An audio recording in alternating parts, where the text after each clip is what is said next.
and preventative medicine. And we are here every Monday at 6 in the evening.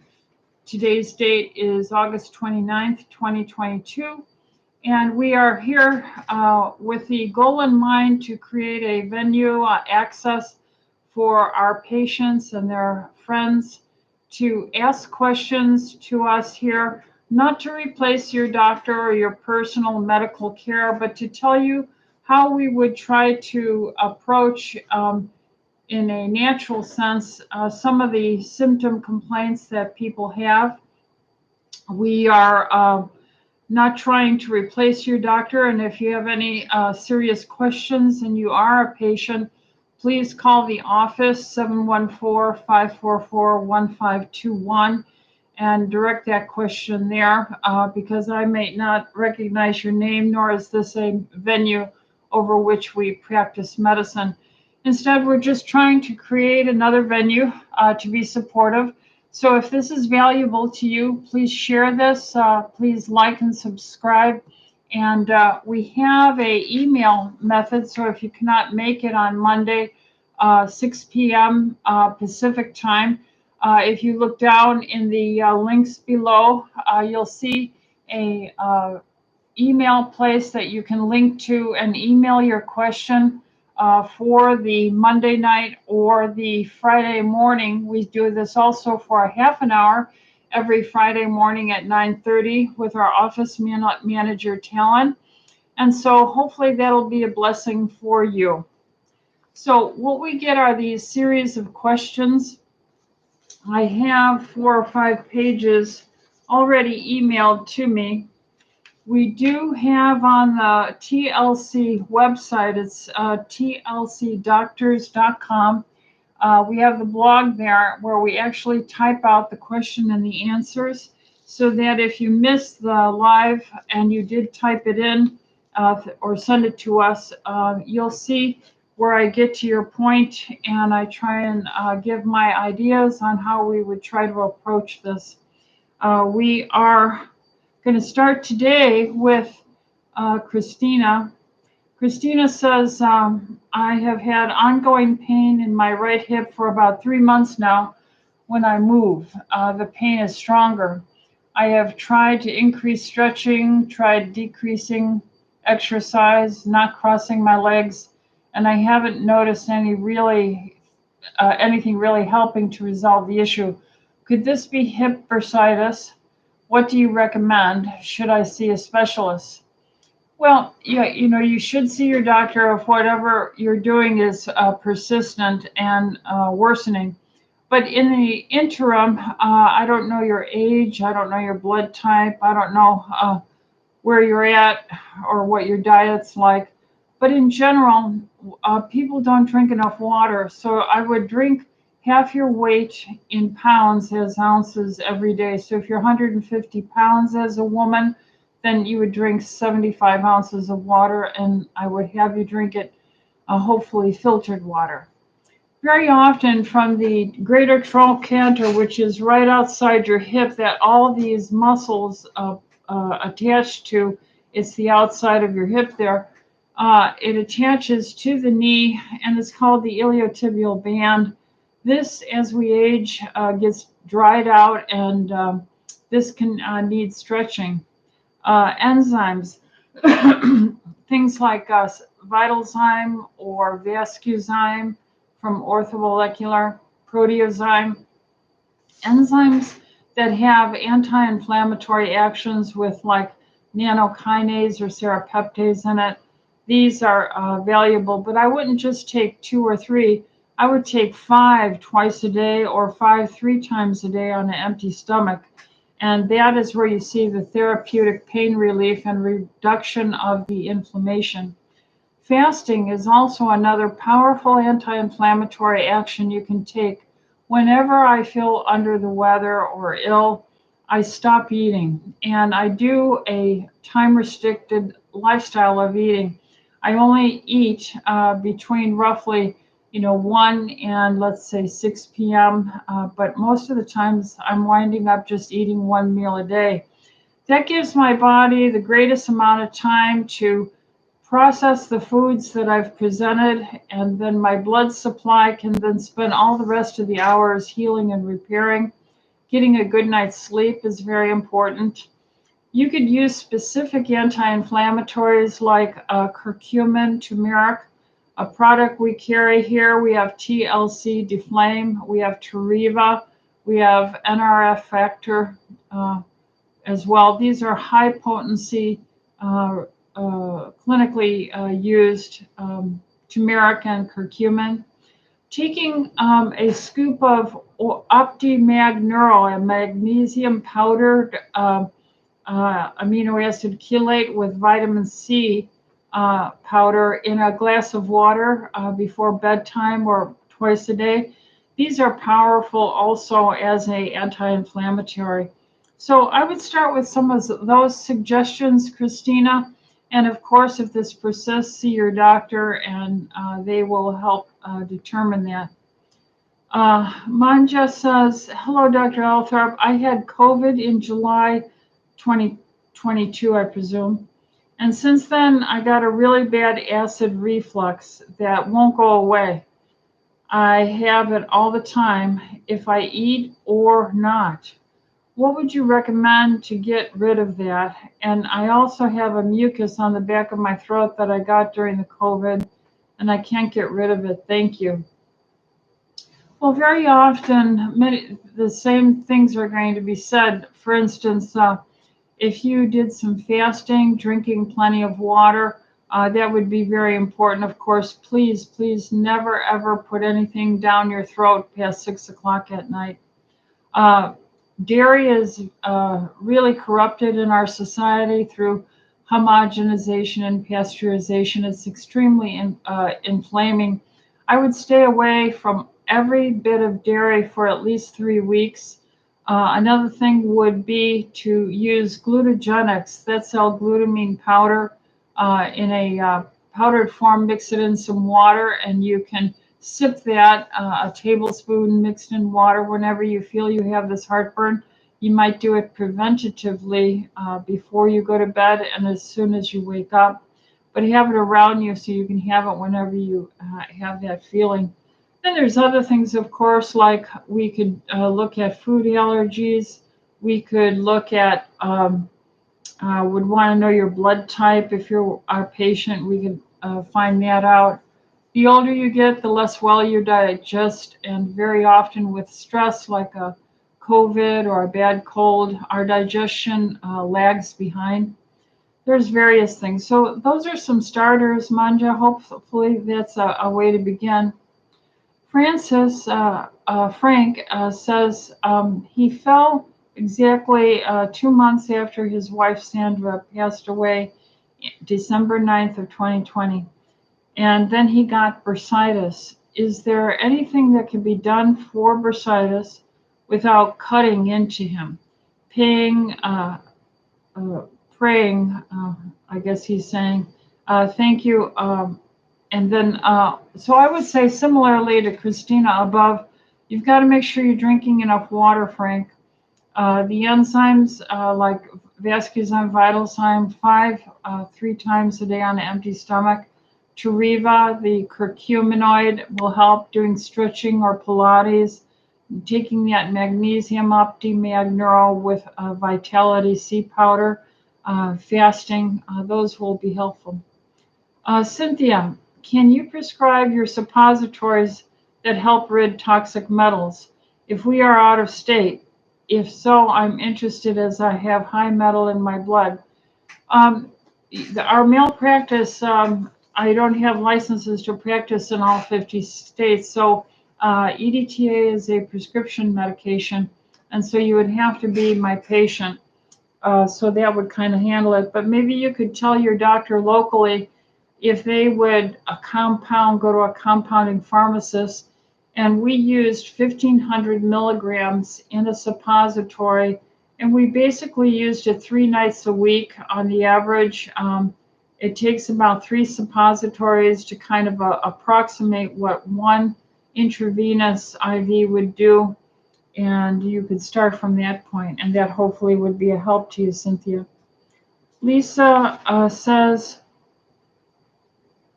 Please tell us what L-glutathione is for and who should be taking it. Thank you. Well, L-glutathione is a very important antioxidant, and it is very valuable in liver detoxification, in the um, antioxidant chain in our mitochondria. It's very helpful in neurological, even Parkinson's. It seems to be quite helpful as a cofactor in many things that help with nerve transmission. So we have seen glutathione infusions intravenously, and we have seen the tremors of Parkinson's immediately recede if you give high enough dose. So it's needed all the time. It diminishes with age, and oxidative stress, a poor lifestyle, a sad American diet full of processed food destroys it. Danielle says, what are your thoughts on Spanish moss taken with meals compared to taking digestive enzymes? Specifically, the supplement by the brand Standard Process. It has rice bran, organic carrot, enzymatically processed Spanish moss, and organic beetroot. Thank you. Well, I've never used it. Standard Process is a company that's been around 30, 40 years. It has a good reputation, and I don't want to bash anything that I don't know about. So I've never needed Spanish moss. I've heard of it. It really has been used for packaging. They used it to stuff cushions for furniture in the past. There are anecdotal reports that it was used as a medicinal, like a poultice, and you would wrap the moss around something like a bandage. But really, as far as having enzymes, I would have to say, Danielle, that I am not familiar with Standard Processes Spanish moss product. Now, regarding beetroot, that probably is the value of the nitric oxide from its antioxidants inside the beet, and the same for organic carrot and so forth. And so that's all I can say about Spanish moss. Diane, she says, I'm 56, no changes to supplements or hormones, only on estradiol, progesterone, prescription biological thyroids. Supplements are primrose oil, vitamin D plus K, probiotics, magnesium, and a multivitamin, quercetin, and zinc. Suddenly, she notes shedding a lot of hair the last few weeks. Could COVID 5 months ago and a recent episode of gastroenteritis and fever cause this? The answer is yes. Your hair is so thick and beautiful. Oh, bless your heart. Thank you. What are your thoughts? Well, stress can show up in our body through the delayed impact with hair loss. And this is well recognized, at least anecdotally, in the practice of medicine. So I would just hold tight there, Diane, and just wait on things and take good care of your health. Eat healthy, don't eat late, be low carb, exercise, drink plenty of water, get a good night's sleep, and see your doctor and manage things that way so that we can know for sure that given doing all those things, your hair should come back and stop shedding. We do have seasons of shedding anyway, but a illness or acute stress often is associated. I recall the story of my father, who is now passed. My grandfather died suddenly in an accident in Chicago. He was an L train operator or maintenance, and somehow he got crushed. And so my father, I think, was 9 years old. And my dad was so shocked by this knowledge, being a immigrant from Lithuania and the family being in such a terrible situation to provide for themselves in Chicago. My dad lost all his hair, but it all grew back, and he had a very thick head of hair, even well into his late 80s before he passed. Hopefully that's reassuring, Diane. Then Leslie says, I take a thyroid medication every day. Can I skip every other day and replace it with iodoral iodine? Well, iodine is a salt, whereas your thyroid hormone is an actual uh, organic compound, and these are not the same thing. You can probably just add a 12.5 milligram iodine salt to whatever you're doing. See your doctor and see if the dose of your thyroid medication could possibly be lowered. Maxine says, I'm on NP thyroid 60 milligrams for the past 5 years. I recently heard through a friend who sees a Hoag endocrinologist that NP thyroid causes hair loss and heart disease. Have you ever heard such a thing? I've heard that they say these Armour thyroid and natural thyroids uh, are stimulatory for the metabolic rate through the action of thyroid. And in older people, they're always concerned that you would overstimulate the heart, and that would be a stress on them. Now, have I seen this in 41 years of practice? No. And could levothyroxine, Trilacent, liothianine, levothyroxine, Synthroid, can they do it? Sure, they could all create too much of a stimulation as well. So I think this is largely the influence of the pharmaceutical corruption.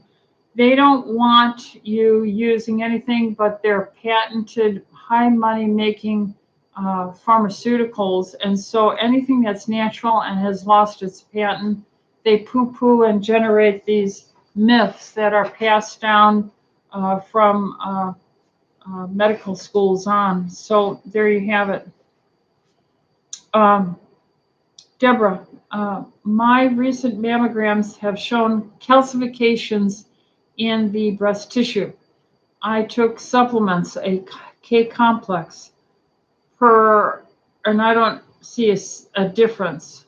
While I am 55 and have heard this is typical, can you advise on why this does occur in the breast tissue and what, if any, can aid in the elimination of this to occur in our body? The radiologist is requiring every 6 months, I guess, mammogram to monitor, and would like to know if there's other ways besides mammogram could be more beneficial. EDTA chelation therapy is something that I would probably do on a very purposeful plan. I would do a complete IV once a week or twice a week until you get through 30 of them. I would take, and maybe the vitamin K2 you're taking is an inferior form. The vitamin MK7 is what we use as our K vitamin, and the dosing has to be robust enough. I would certainly say that 90 micrograms to 180 micrograms of vitamin K2 should be taken every day. Vitamin D supplementation along with it in the form of somewhere around 5,000 international units.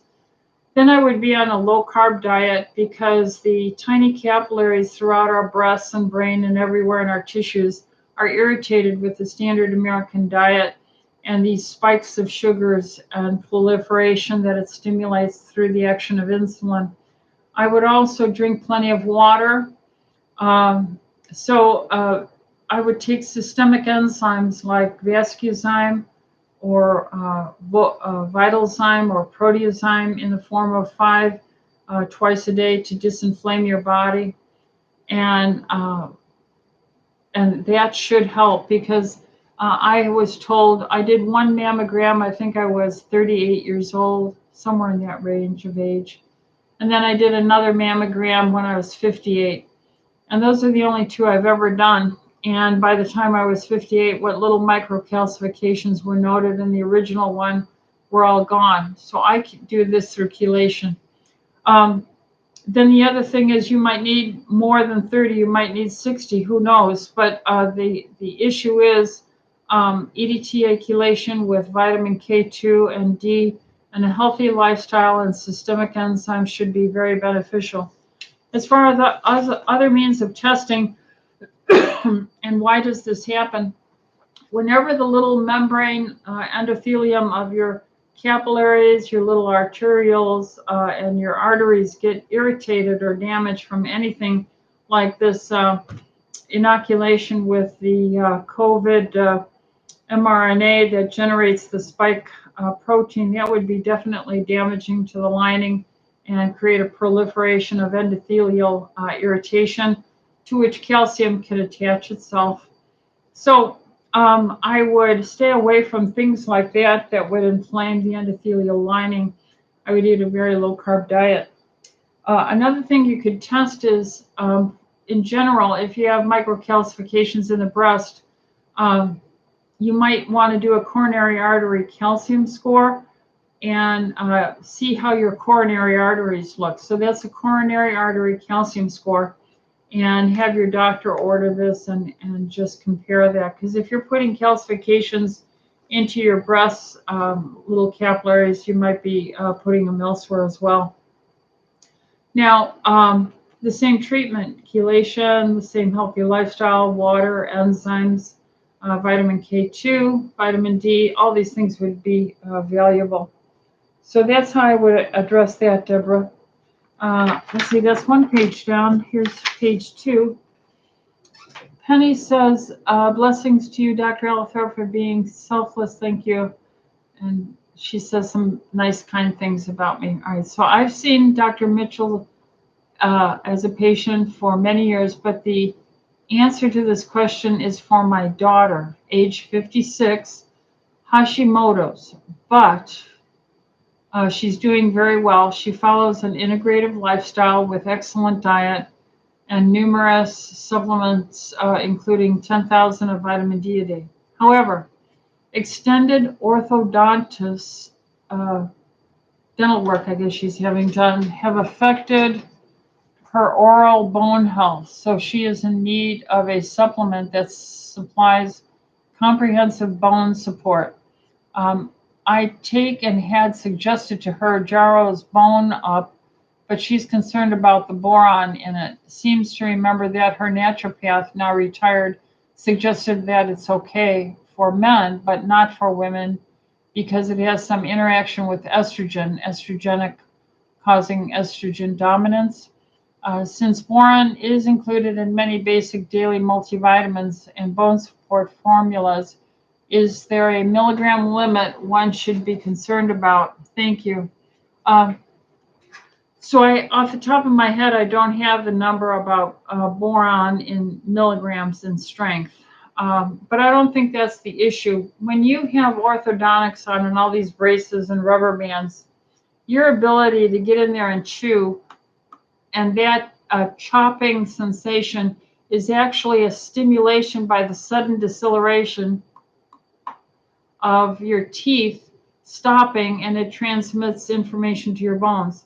What I would suggest is I would ask, has she had a bone density? Does she have other areas where she has bone mineral loss? Is she on a prescription for like Fosamax or Actonel, Boniva, reclassed IV intermittently for bone loss? Some of these have been associated with areas of osteonecrosis and bone damage in the jaw. Does the vitamin D that she's taking have good vitamin K2?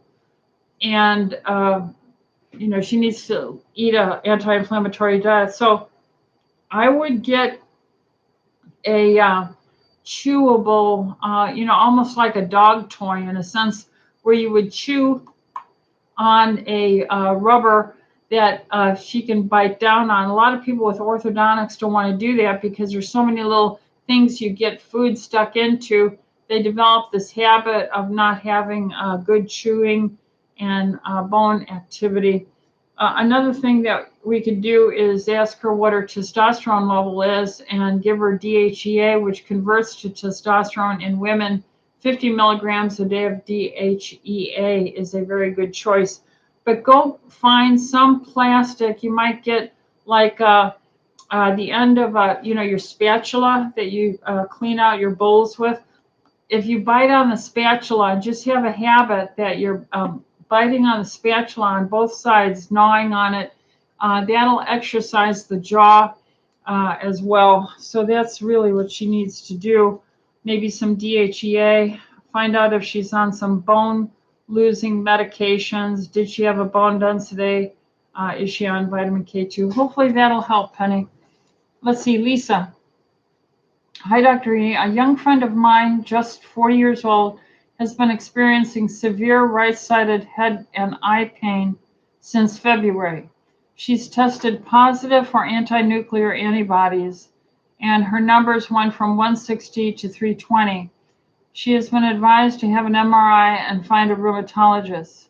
She only knows that testing positive is a sign for potential autoimmune disease, which is frightening her, understandably. I know there are many things going on in her life. She owns and teaches at a Pilates studio. Her daughter will soon be 3. She's coming up on her first anniversary of her mom's passing, and then her grandmother just passed away this year in February. She sounds like she's had a lot of issues and a messy estate to clean up. And also, I was going to ask, I believe she's been vaccinated for COVID, and she recently had it as well. Thanks for giving some wisdom. Okay. What I would say is she should be under the care of her physician, and with a persistent headache like that, that's one-sided, lateralized, she should have imaging of her brain, because this is 6 months already. So that is a necessity. So she should have that done. But, what kind of a diet is she on? And is she drinking enough water? What is her blood type?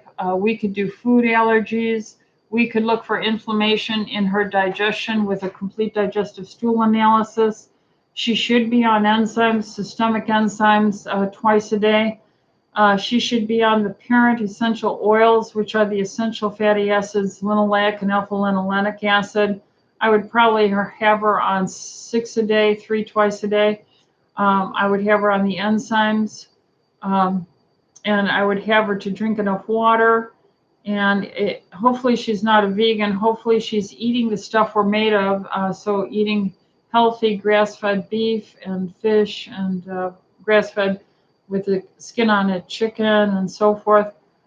She could do chelation IVs to disinflame the irritation of the vasculature. High-dose vitamin C IVs help with that. Systemic enzymes help. So, she should see a good doctor that will work with her doctor who is doing the MRI of her brain and try and work on cleaning up her metabolism and disinflaming her. Let's see, Maxwell says, what is the best pre-workout for a hard early morning workout? So I think you're saying best pre-workout meal.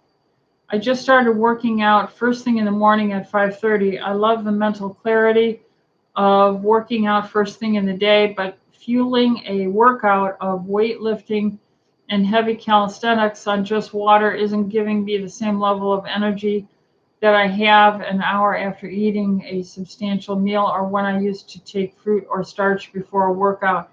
Well, I have the excellent suggestion for you. I would use the Doctor's Nutrition Bar. If you want to convert all that effort and that little micro trauma to your muscles to help them build, they're made of protein, phospholipids, and protein, and that's exactly why we designed these bars. You could have 1 or 2 bars in the morning. That'd be great. It has 15 grams of protein in it, each bar. It has 15 grams of soluble fiber to help you poop. It has insoluble fiber. It has prebiotics in it, and on and on. But that's what I would do. You could also mix some powder, SBI Protect, with NT powder, and that would be drinking it as a powdered form instead of chewing it as a bar. Hopefully that would help you. Let us know, Maxwell, if it does.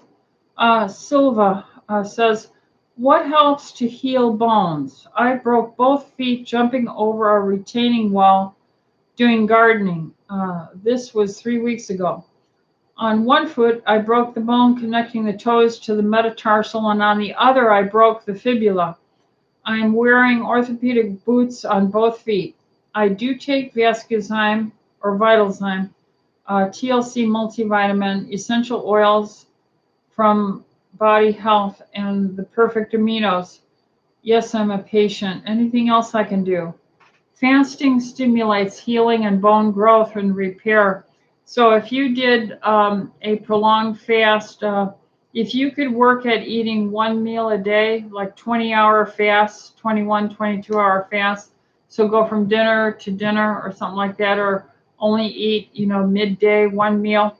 That's kind of like how I eat anyway. Fasting stimulates growth hormones and repair hormones. So fasting is the number one thing for any injury, any post-surgical healing, anything you want to do. The other thing is to eat rich protein and fats because you're trying to rebuild the bone and they need the minerals that are rich in proteins that are in like meat, fish, chicken, turkey, beef, eggs from grass-fed sources, wild caught. The other thing is drink enough water. And again, if you took DHEA, dihydroepiandrosterone, DHEA, 50 milligrams a day, that'll raise your female testosterone. That will also help as well. That would be what I would suggest you do. You need to make sure that you get a bone density. Having jumped like that and then have some foot fractures, I'm concerned about your bone density, and I would wonder if you're on natural hormones that would also help stimulate bone healing. Progesterone helps. You could come by, I don't know who you are, or you could go over the counter and get some natural progesterone cream and use 2 to 4 pumps and rub it on your arms and legs every day. That stimulates bone building. Let's see. Tiziana said, hi, Dr. Rita. Happy belated birthday. Thank you. In one of your episodes, I heard you saying that everyone should take iodine.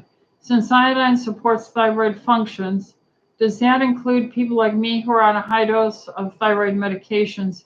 You have me on 3 grains of NP thyroid and 25 micrograms of leothreonine. If yes, how much should I take? I would say, remember, iodine is a salt. Hormones are protein, carbon, these are carbon hydrogen compounds in your bodies that are communicators. So they're 2 different things. The iodine attaches to the thyroid hormone. So yeah, you can take the iodine. And I would say if you took an iodoral, 12.5 milligrams 3 times a week, that's probably a good start point. The side effect of too much thyroid would be a racing, resting heart rate, tremulousness, diarrhea. If the iodine is supporting your thyroid function and you need less iodine for your energy requirements, you can cut back your own dose of thyroid. It's very safe to do that. Then follow up with your doctor and retest your dose. Vivian says, I've been on replacement hormones since I was 45. I am now 62.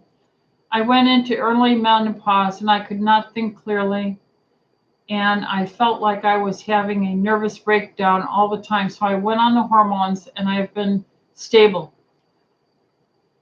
It started with, I started it with bioidentical hormones. But when I changed doctors, my gynecologist had me on the Femring at a 0.05 milligram, and I would change it out every 90 days. When our insurance changed, they would no longer cover the Femring, so I've been on the estradiol biweekly patch for the last 3 years or so, same dose, probably a 0.05 patch. My question is, how safe are replacement hormones? I have always been a little concerned about the possibility of cancer. Every doctor that I've talked to has poo-pooed that idea. I will say that I feel very stable and comfortable. I am able to have a good physical relationship with my husband, and I can think clearly. I have put quality of life first for me. I'm afraid to go off the patch for fear I revert to how I was when I first started menopause. I also like the fact that I do not have hot flashes. I am warmer than I've ever been in my life, but at least I'm not sweating profusely and having those terrible heat surges. Well, I would read, Vivian, the book called Estrogen Matters, and that's the name of the book, Estrogen Matters. It's written by a gynecologist. You can go on our YouTube series if you put in Tustin Longevity Center on YouTube, and then you scroll down about 2, 3 years ago. Uh, you'll see you'll see two women sitting there, Dr. Merrick and Dr. Mitchell, and I think it says two gynecologists discuss hormones, and they go through this book that came out at that time, and it's very thorough. It's very supportive of all the benefits of natural hormone, and agree it poo-poos any research intimating it is causative for cancer. So read that book, Estrogen Matters. Now, my question to you is, do you have your uterus or was it surgically removed? And why aren't you on progesterone? Progesterone is valuable as well. So you should have a doctor who is familiar for many, many years with natural hormone replacement therapy and the value of progesterone. Hopefully that will help you, and I would not worry about the cancer issue. The thing that really causes cancer is a high carb, high insulin stimulating diet. All right, the last question I have here is from Brenda. Suggestions for gut health if a possible bacterial infection may be cause for low energy and some borderline low lab values. I know gut health is very important, so how do you suggest one maintain their gut?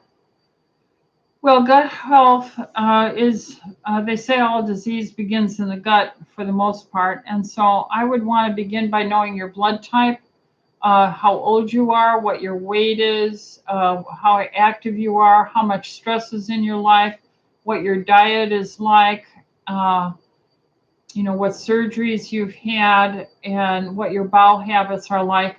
I would say go on a low carb diet because carbohydrates in general and processed foods are full of so many chemicals today, genetic modified organisms, and it has glyphosates, pesticide, herbicide. Now we're concerned about they're even spraying it with components that may have heavy metals in it and they fall out of the sky. So it's quite an issue. But fasting is very important for detoxing the gut, the low carb diet, a rich protein and fat in your diet because your gut lining membrane, which is very fragile for all the work it does every day for you, it is made of a bilipid protein fatty layer. So you have to eat the proteins and fat every day. I would never eat late at night. I would eat on a time restricted phase so your stomach is more empty than it is full. So try and eat, for 6 hour window, and then for 18 hours you're not. And that's usually like eating noon to 6 p.m. If you can cut it to a 20-hour fast and eat only in a 4-hour window, that's even better. We can do complete digestive stool analysis, various things that we can do to help you with that. Depending on your age, using digestive enzymes helps, probiotics, prebiotics help. Sometimes you need 2 different kinds of probiotics at a time. There are various things we can do. Then she has a second question. A dear friend was just diagnosed with bladder cancer. This appears to be in the early stages and has not impacted the bladder wall lymph nodes. I read that this type of bladder cancer can come back. Suggestions to keep the immune in check to stay in remission once she has this removed. Well, of course, she needs to be under the care of her oncologist, who will monitor her and do regular cystoscopes where they look up the urethra into the bladder there.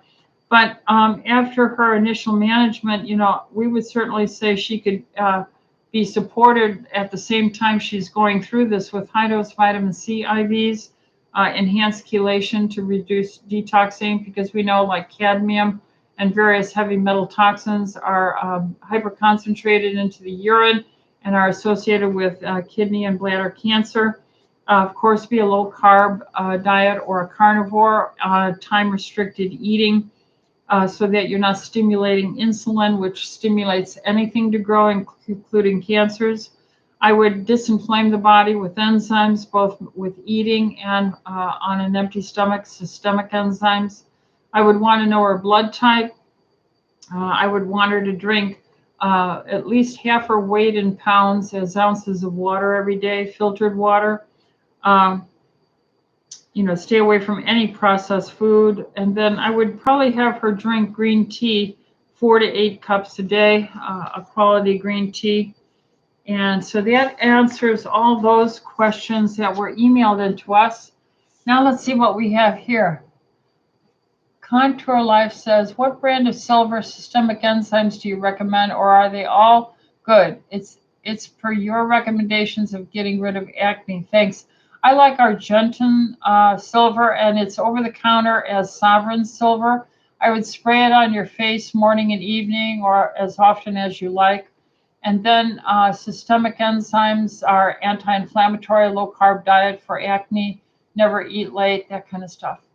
Robert Pinsky says, I have doing the low-carb diet for a long time since it was called the Atkins diet. And the last few years, I added intermittent fasting and avoiding vegetable oils, getting exercise and sleep. That's excellent, Robert. And I hope you always stay that way, because that's what I understand and I'm doing myself. So God bless you for doing that. Nora says, my daughter and I wish you health and happiness. We love you. Thank you. God bless you, Nora. Thank you. Deja says, thank you. I will do as you suggest for my hair loss. Last few weeks and hope it resolves. I have had no idea stress could impact hair to that degree as it did with your dad. Yeah, God bless his soul. Amen. Amen. And so I think he's there in heaven with his father, and what a joy it must be to see both those handsome men back together as peers. All right, Barbara says, there are 10 forms of magnesium, and 2 of these help with sleep: magnesium glycinate and magnesium malate. Do you agree? I think they're both chelates, amino acid chelates. Albion is the one that is the major high-quality producer of these. And these amino acid chelates, the malate and glycinate, are amino acid forms. But there are others. There's magnesium citrate, magnesium sulfate, and I think those are valuable too, Barbara. Christina says, hi, Dr. E. What is your opinion on correcting crooked teeth in young children? Does it affect their cognitive development since it's so close in proximity? Crooked teeth typically reflect, as I understand it, if you go to Weston Price, he was the dentist in the 1920s when cameras came out. He started taking pictures all around the world of endemic people who have no pollution from, industrialization. And they all had beautiful cavity-free teeth, perfect alignment. And they never brushed their teeth or anything. Of course, they didn't have refined carbohydrates at all, or candies or sugar drinks. Now, the other thing he also associated is that they all seemed to have such a rich diet that had vitamin D and K2 in it. And he felt that the lack of vitamin, I think he called it vitamin X, because no one knew what this nutrient in the body was that was associated with such good teeth alignment. And later it turned out to be vitamin K2. This is in the dairy and the free-range grass-fed products and beef liver and their creams and so forth. So as far as this having an impact on their mental acuity, I'm going to say I have never seen anything credible even in Weston Price, talking about this, other than the association, if your diet, even in pregnancy, and your mother's diet was so bad, then maybe there's other dietary things that would affect brain development and cognitive development, especially if you're missing some of these nutrients. You don't get that palate formed well in development, and then the teeth kind of come out a little crooked. But if the child is eating an excellent healthy diet, low in refined carbohydrates, avoiding all juices and apple juices and stuff, not eating late at night, brushes their teeth twice a day, is exercising, getting their sleep, drinking their water, and is involved with human beings and discussion and their value and their being loved on, and that God of creation, they're made in the image of God Almighty. This is a child that will prosper, and I don't think there's anything to say about their teeth at that point. At least that's the best I can come up for you, Christina. Constance says the supplement industry seems to get a bad rap because there are very few clinical trials on products to qualify results they claim. In lieu of federal regulation, would peer-reviewed studies make sense? Well, absolutely, but who's going to do this? So we here, and one of the things we've done is we developed our doctor's nutrition bar. We did our own clinical studies. We foot the bill for it. We take the hit financially. And so in order to get yourself published in the Journal of Nutrition or in JAMA or Lancet, but those journals are corrupt. Remember, Dr. Marcia Engel of the New England Journal of Medicine, where she was the editor-in-chief for 20 plus years, and as recently as 10 years ago or so, when she retired, her parting statement was, somewhere in the realm, she's so sorry to have to tell you that the vast majority, I don't know the percentages, but it was high. I'm thinking she said somewhere near to 80%, but she said the vast majority of the scientific publications in the New England Journal are just trash. They are industry captured trash. And the same goes for Dr. Horton from the Lancet. He said the same thing as the chief editor. And we saw the redactions of the data on hydroxychloroquine and the false reporting in this past volatile year. So, I give the FDA enough, I give the CDC enough, I give the NIH an F, I give New England Journal of Medicine an F, I give Lancet an F. And guess what? How does that make me feel as a doctor? It makes me dedicated to do my own research, my own reading, open up the books, open up the texts, get in communication with doctors. I'm doing it all the time. In fact, we doctors here, we have our own clinical meeting, and here's the requirement for my doctors working with me. This is Tustin Longevity Center monthly clinical huddle preparation form to be submitted to the practice manager by the first Tuesday of the month, because we always meet the second Tuesday. And so we shut the practice down. We don't put money and patient income in. We say we need time to talk amongst ourselves as doctor.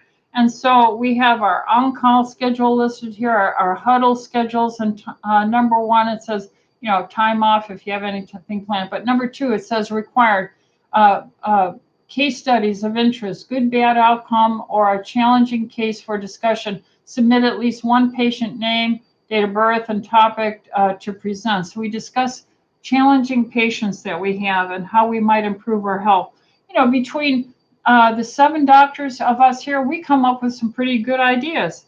Number 3, articles, studies of interest for discussion. Submit at least one article publication to discuss. Number 4, formulary suggestion. List anything to add or to remove from vitamins, prescriptions, IVs, labs, procedures, or services. We're always doing an internal review. Issues for discussion, and then we want to find out, what kind of problems they have. So you see, we can do it. We can take good care. We can get published, but it costs so much money. So you're not going to have. And by the way, the FDA is a bought off, captured service. No supplement is allowed to say that it can treat anything. And so the descriptions are all going to be words like may help with feeling bloated, or may help with this condition, or, but it can never say any treatment. And you can't patent natural things. So who's going to invest money in this? It's all corrupt. We got to tear the whole corrupted thing down, the whole captured thing down. Shadi says, can your center help with sugar detox? I have sweet tooth and can't quit sugar. Well, yes, we can, but we're going to work with you because you have to ultimately go home and own what you want. And we can collaborate with you. We can help facilitate with diet counsel and certain nutrients that help you to detox. But yes, we can help you with that. Dolores says, hi, Dr. Rita, how are you? I'm 70 years old and need to schedule a colonoscopy. What do you recommend taking after the procedure? God bless you. What do I recommend taking after a colonoscopy? Probably a big glass of OptiMag Neuro with Vitality C. That's magnesium, vitamin C, and then a tablespoon of Argentine silver to kill off any bacteria, fungi, or viruses. And I would fast for 12 hours and just rest after a procedure like that. And then I would eat what I would want and then use the digestive enzyme. Oh, I would also take the probiotics. I use orthobiotic mostly, and I would use, a double dose of probiotics for many days, maybe 2 weeks at least afterwards, as a double dose. Hopefully that helps you. Let's see, I can't say and Goodwin. Oh, well, okay. I don't know if you're covered, if you covered this before, but what are your thoughts about earthing and grounding? Yes, we have brought this up, and I believe in it totally. We are electrochemical vibrational beings. Get the book Vibrational Medicine, get the book Body Electric, and we need to discharge negative ions. And these ions are discharged into the earth if you stand on the morning dew grass in your home every day. If you're at the beach and you're standing in the salt water, that's a very good way to do it. So I am totally in favor of it. Now, they have these marketed pads and stuff that I suppose are valuable too. But again, I would like to see the research on it. What is the best way to come off an extended water fast, 5 days? Well, I do that twice a year, and I just eat, and I eat what I want. But, I don't want to turn this into a mythology or a mystical thing. You're designed to eat. And so after you've been on a 5-day fast, I'm not going to say worry about anything. Eat what you want. You should be able to eat anything after a 5-day fast. You should have the healthiest gut at that time. I know people say be gentle and don't overdo it. Well, after 5 days of not eating, I'm hungry. So I'll eat chicken and fish and beef and vegetables and so forth. So I don't think there's a mystery there. I think you can just go for what you need to eat. Debbie says, on Dr. McCullough's site, he has an article on MSM, methylsulfonomethane. How it supports easy movement and helps reduce side effects of cellular aging. Are we getting this through a good diet anyway? Yes, our body should be making this. Now, methylsulfonomethane is very helpful as a penetrant as well. No, that's DMSO. Dimethyl sulfur oxide. Yeah. All right. So methyl sulfonomethane is something different. So yes, it is helpful with the cross-linking. And really, this is in our diet. So if you're eating eggs, if you're eating meat, fish, chicken, turkey, beef, liver, you're going to get plenty of this, and you should do well anyway. So, once again, I don't want to lift up one molecule and say it's the end all be all. It's everything all together. But yeah, MSM has been found to be helpful, and there are some peer-reviewed articles that it was helpful with arthritis, hip pain, and stuff. Debbie says, plus, if we find that we have been exposed to COVID, what should we add to our regular supplements to boost our immune system for the following week? Well, I put together that Immune Protect bottle, and I put in the quercetin, the C, the zinc, all those things in it. The one thing I didn't put in Immune Protect is vitamin D, because I like people to take 50,000 vitamin D once a day for 5 days to really boost your vitamin D level for a week, and then go back to your usual 5 or 10,000 that you're on. But Immune Protect has the quercetin in it, the C, the zinc, all those wonderful special things, and that's what I would do for a week or two, and you should do quite well. If you need it, we can order ivermectin or hydroxychloroquine and so forth. But I've just used quercetin. I had my ivermectin in the desk here and hydroxychloroquine, but I also at just about 70, I've just not needed it. I've stayed well, even working 6 days a week. Let's see. Deja says, any quick thought on the safety of Botox and fillers? Haven't taken the leap yet, but wondering if a little in the frown lines would soften my brow. I am not for those injectables. I have seen some very bad, sad impacts, especially cosmetically. So that's why I use my estradiol cream to my face, so that I don't have as much of those wrinkles that you would expect me to have at just about 70 years old. And then, of course, I take my enzymes, I get a good night's sleep, I do workouts 5 days a week, I drink my water, I'm very low carb, and on and on. So no, I don't like Botox. It's a toxin, it's a paralyzing toxin. I would not use it. I can't support that, sorry. Barbara says, God bless you for your help with health issues. I'm still having sleep problems. And TLC, you must be talking about TLC Good Night isn't cutting it.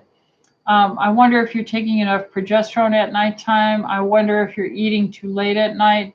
I wonder if maybe you're napping in the middle of the day. But, see your doctor, come in and see us. And actually, not drinking enough water is another reason why our brain gets irritable.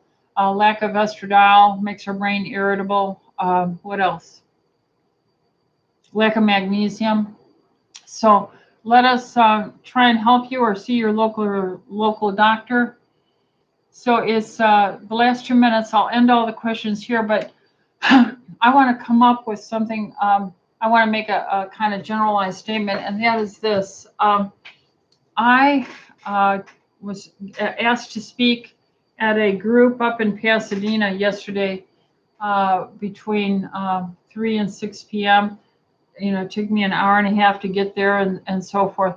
And in the course of getting ready to find out, how can I be a support to all these dear people up there and their desire to preserve the country, our blessings, our freedoms, I had to ask this question, why are we losing them?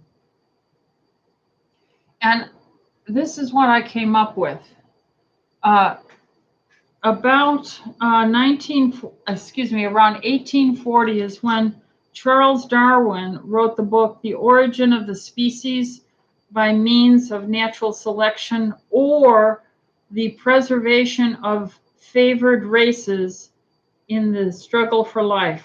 And I want to read that title again. The complete title for the book called The Origin of the Species by Charles Darwin, the full title is The Origin of the Species by Means of Natural Selection, or The Preservation of Favored Races in the Struggle for Life. Now, that guy, Darwin, and his buddy Engel were the hoity-toity of Europe and put up by wealthy aristocrats, Rothschilds, and they were financed to come up and write these books up.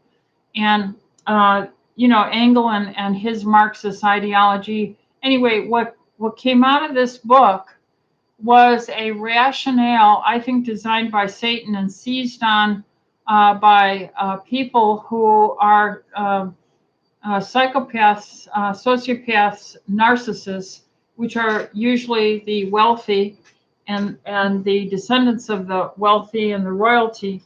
And what they did is they actually got a book that said, God is dead, God is dead, his moral commandments are dead, and we don't have to follow that anymore. And remember, shortly after that, Aleister Crowley came up, the Satanist, and said, do as thou wilt. And so as that book got popular, you saw notable people throughout the ages like Stalin. Stalin was originally going to a theological school when he was a very young man. And after he got a copy of the book written by Darwin, financed by Rothschilds, who are narcissists, he then said, now I know now, there is no God, and the smart of us, most smart of us need to be in charge, and remember, Stalin's the guy who said, the death of one man's a tragedy, but the death of a million is a statistic.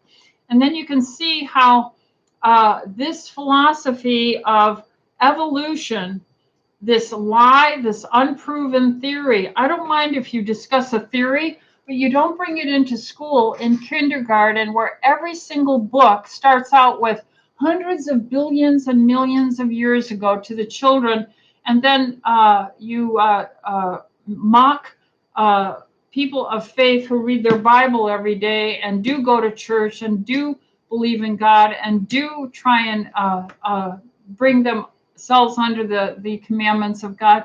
You mock that, and you have a child who has come up with a training that there is no God, and they can live their life the way they want to. And my parents, I don't have to obey them. And of course, this is financed by Rothschild and then subsequent Carnegie and others throughout the years.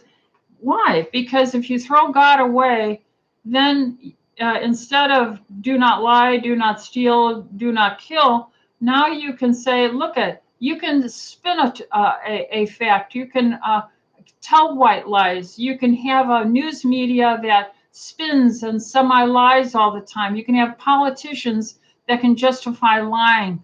Then you can have stealers like bankers and globalist corporations that can steal and destroy the wealth of a nation.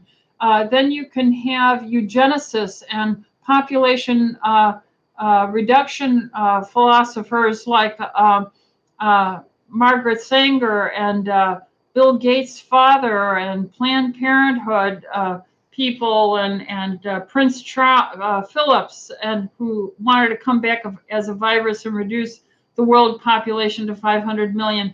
That's how you get this philosophy that sees human life as a bug, and little retarded babies and deformed babies were the first people killed in the 1930s in the Nazi regime with Hitler and stuff, because they were a drag on the state. Then they went to empty out the psychiatric places, killed them off, and the nurses killed them. Read the book Angel of Death by the court reporter, the lady who took all the court reporting on the Nuremberg trials down.